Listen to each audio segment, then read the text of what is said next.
Bonjour à tous, je suis April de la chaîne YouTube Dans les yeux d'April. J'ai 28 ans, je suis professeure de français et j'ai été diagnostiquée autiste Asperger il y a 2 semaines. Encore une autiste, je sais. Alors j'ai voulu vous faire une petite vidéo, donc une première vidéo pour moi, pour vous faire un peu un retour de diagnostic, un peu mes réactions à chaud. Voilà. Alors là, donc j'étais en phase de diagnostic. Ça a duré environ 4-5 mois. Donc ça a été à la fois court et long, je trouve.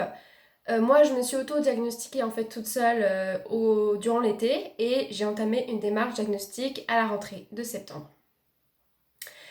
Et il y a 2 semaines, le Saint Graal est tombé, la réponse tant attendue du psychiatre, vous avez bien un trouble du spectre autistique qui correspondrait à un syndrome d'Asperger.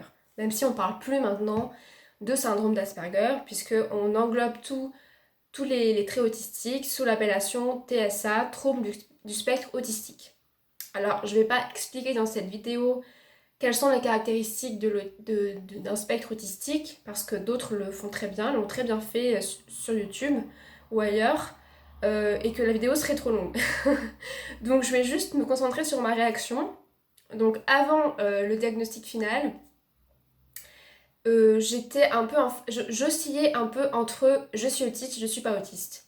Donc il y avait des moments où je me disais ah là là, ça va pas du tout, il y a un truc, je pense que je suis vraiment autiste. Et puis il y avait d'autres moments où je me disais mais non, mais en fait ça va très bien, il n'y a aucun souci, je crois que tout va bien, je ne suis pas autiste, je me monte la tête toute seule. Voilà. Et quand il m'a dit si si vous êtes bien autiste Asperger, en fait ma réaction ça a été rien. C'est-à-dire ni contente, ni pas contente, ni choquée, ni euh,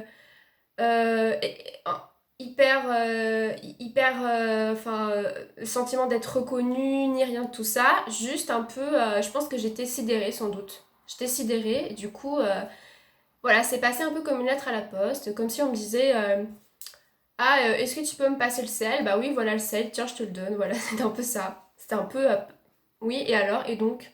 C'est quoi la suite? Voilà. Donc ça, c'était ma réaction. Et la semaine qui a suivi, donc la semaine dernière, qui était en fait la semaine après le diagnostic, j'ai commencé quand même, mon cerveau, je pense, il y a eu quelque chose qui s'est levé dans mon cerveau. C'est pour ça que je fais cette vidéo aussi. C'est pour vous expliquer que je pense qu'un autodiagnostic, ça suffit pas. Pour être reconnu, pour se reconnaître soi-même, voilà, pour atteindre sa vérité et pour vraiment se l'approprier et qu'elle transpire et qu'on soit bien avec, qu'on soit en phase avec nous-mêmes dans notre centre, je crois qu'un autodiagnostic ça suffit pas. À la longue, c'est bien dans un premier temps, mais à la longue, je pense que c'est pas suffisant, voilà. Et donc là, ce qui s'est passé, c'est sans m'en rendre compte, puisque sur le moment, j'étais complètement déconnectée, avec mes émotions. Je me demande d'ailleurs si c'était pas une sorte de protection, je sais pas. Mais bref, sur le moment, j'ai rien ressenti. Mais après, c'est vrai que j'ai commencé à voir plus de choses. J'ai commencé à être plus lucide sur moi-même, même si j'avais quand même des phases de doute. Donc j'étais toujours, et je suis toujours, dans cette phase d'oscillation. Mais non, mais quand même, là, ça va trop loin, il faut que ça s'arrête. C'est pas possible. Je peux pas être autiste, je ressemble pas à une autiste. J'ai vu des vidéos sur les autistes, moi, c'est pas ça. Donc non, c'est pas possible. Je crois que là, il y a eu un faux diagnostic. Il faut absolument que je rétablisse la vérité. Donc, à la fois un sentiment d'imposteur, toujours présent, tendance à minimiser, etc.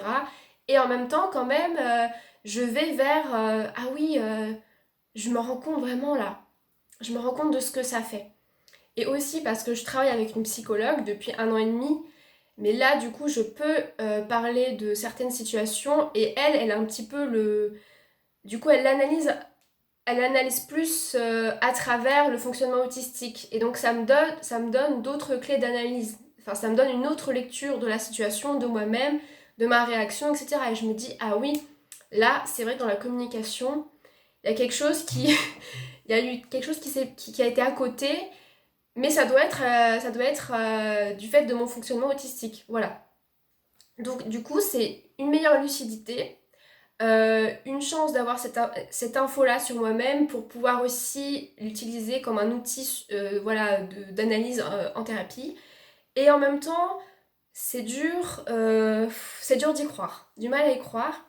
Pourquoi aussi du mal à y croire? Parce que j'ai tendance à me comparer aux autres personnes autistes qui font des vidéos YouTube ou qui sont dans les médias, ou que je connais aussi, j'en connais quelques-uns. Et je dois dire que je trouve pas forcément, je me reconnais pas forcément dans leur autisme à eux. Et c'est aussi du coup pour ça que j'ai voulu faire une vidéo, c'est parce que sans doute qu'il y a autant d'autistes que de personnes autistes, et que plus on fait des vidéos, plus on parle de son fonctionnement autistique, et plus on va peut-être permettre à des personnes de se reconnaître, ou alors faire abolir certains clichés sur l'autisme, des idées reçues. Alors ça, c'est aussi des vidéos que je voudrais faire, un petit peu abolir certaines idées reçues, mais bon, là encore, ce serait trop long de faire ça dans cette vidéo. Donc je reviens à mes moutons. Voilà, le fait que le masque tombe, c'était une libération dans mon cerveau, et en même temps, comme je me comparais aux autres autistes, et que j'avais l'impression que mon autiste était trop léger pour être autiste, que du coup, je ne m'autorisais pas à être dans ma vérité, à être moi-même, totalement à 100% autiste Asperger, alors que je le suis. Mais voilà, il y a toujours une tendance à minimiser chez moi. Voilà. Et ça, c'est quelque chose aussi qui fait partie de mon histoire personnelle, qui date de l'enfance, que je déconstruis avec la psychologue, hein. C'est ce fameux aussi masque social qui m'a façonné, avec lequel je me suis accrochée. Vraiment, je me rends compte aujourd'hui à quel point, là encore, grâce au diagnostic aussi il y a 2 semaines, à quel point le masque en moi vraiment est collé, il me colle à la peau. Et ça, c'est aussi le problème des femmes Asperger, c'est qu'elles jouent tellement bien la comédie. Elles sont tellement fortes dans la dissimulation, dans la compensation, que ça leur joue des tours presque. Parce que quand elles veulent quand elles veulent atteindre leur vérité, et bah du coup elles n'y arrivent plus. Enfin moi c'est un peu ce que je ressens, c'est que maintenant j'arrive plus à démêler le vrai du faux.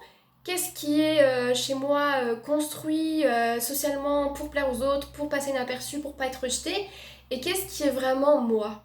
Là c'est tout le travail que je vais devoir faire. Alors avant de passer à mon deuxième point, voilà le fameux test final que j'ai passé avec le psychiatre, je vous le montre. Donc il y a 80 questions avec 4 possibilités de réponse. Donc c'est des questions par exemple, typiquement, est-ce que je suis capable de me mettre à la place des autres?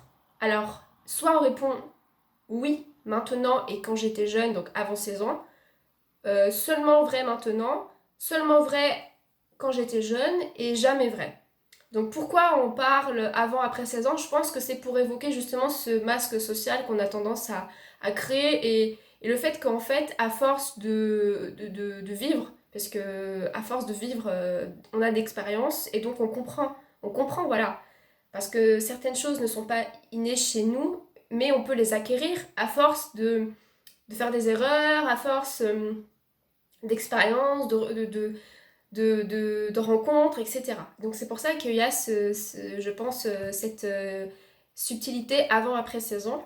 Voilà, donc typiquement, on a ce type de questions, ou alors, autre question, j'aime penser et ne parler que de certaines choses qui m'intéressent. Voilà. Autre question, on me dit souvent que je suis maladroit ou mal coordonné. Ou alors, j'aime parler uniquement à des gens qui partagent mes intérêts particuliers.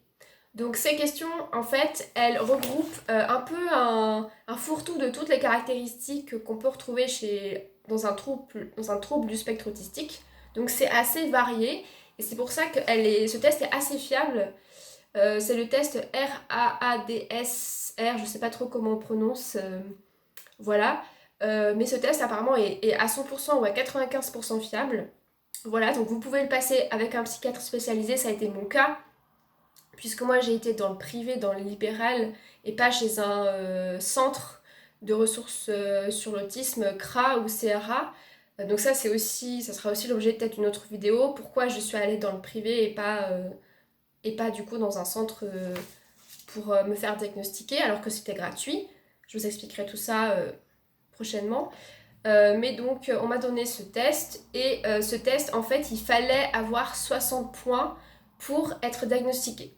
Moi j'en ai 200. Donc je pense qu'il n'y a pas trop de doute. Voilà. C'est comme ça que ça se passe. Hop.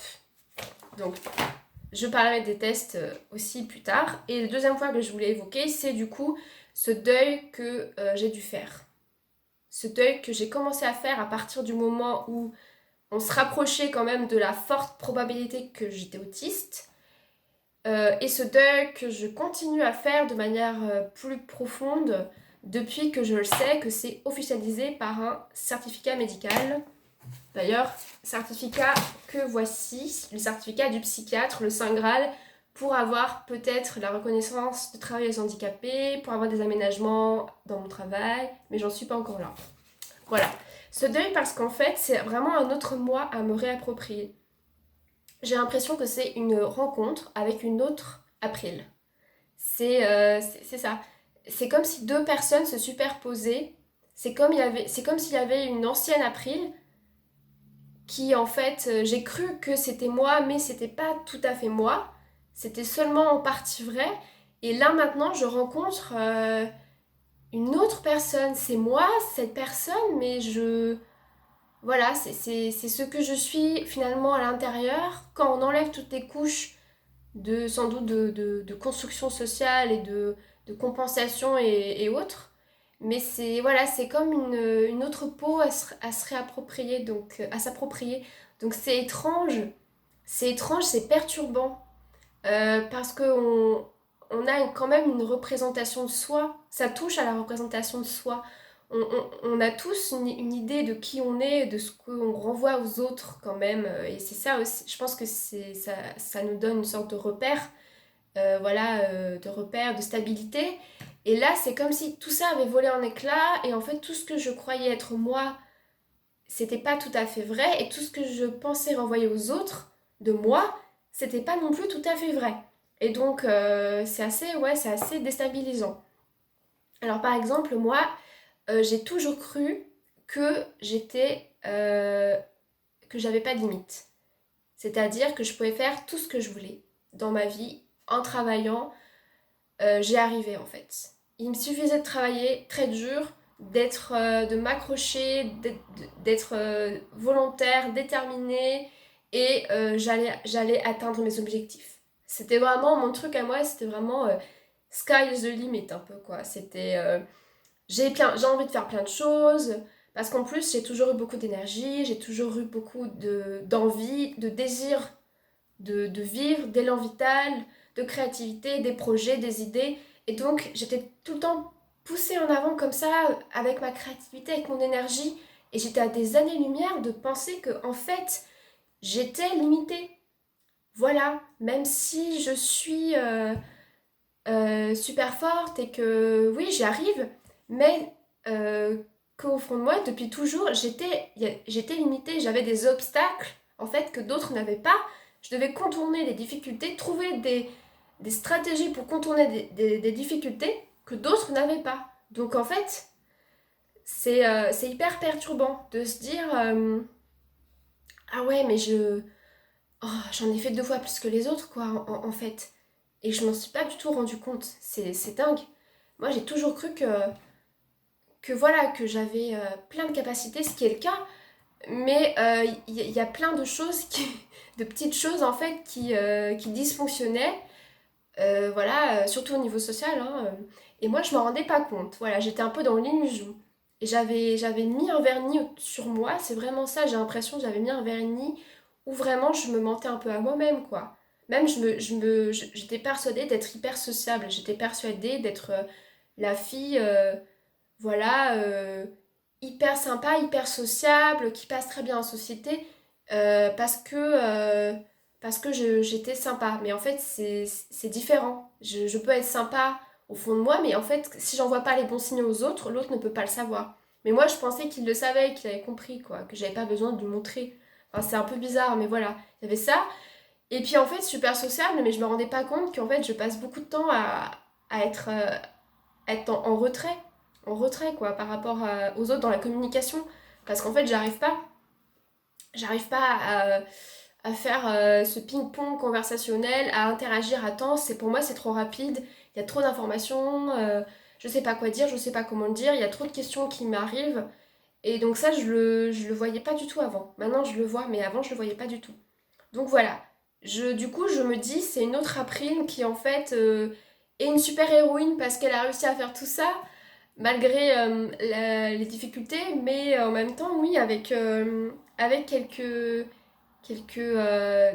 des choses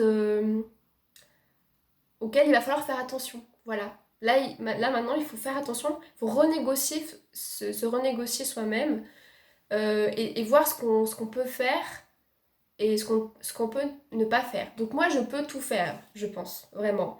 Mais la question, c'est à quel prix. Si c'est au prix de ma santé, de ma fatigue, de mon bien-être psychique, psychologique, voilà, c'est là où il va falloir être prudent.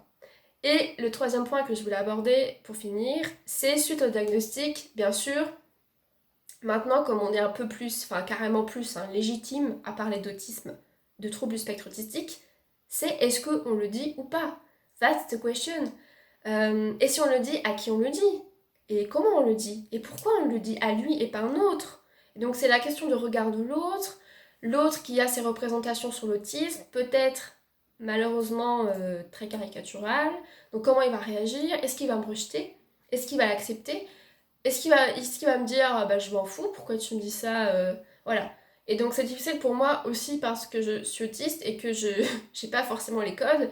Et donc pour vous donner un exemple, si je dis ça, c'est parce que il y a encore 2 mois, j'avais une forte. Donc j'étais dans un jour où j'étais sûre d'être autiste. C'est pas tout le temps que ça m'arrive, mais là ça m'arrivait. Ce jour-là, j'étais sûre de l'être. Voilà. Et donc j'avais croisé une collègue de travail en ville et elle m'avait parlé d'elle un petit peu. Elle était enceinte, tout ça, donc elle me parlait d'elle. Et donc moi je me suis dit, ah bah elle me parle d'elle, elle me parle de sa vie privée, donc moi je vais lui parler de ma vie privée à moi. Normal, logique. Et du coup, je lui dis, ah ben moi, justement, je sors de chez le psychologue et je suis en phase de diagnostic d'autisme Asperger. Et là, c'est le drame. Je la vois reculer, faire un bond en arrière, le regard fuyant, perdu.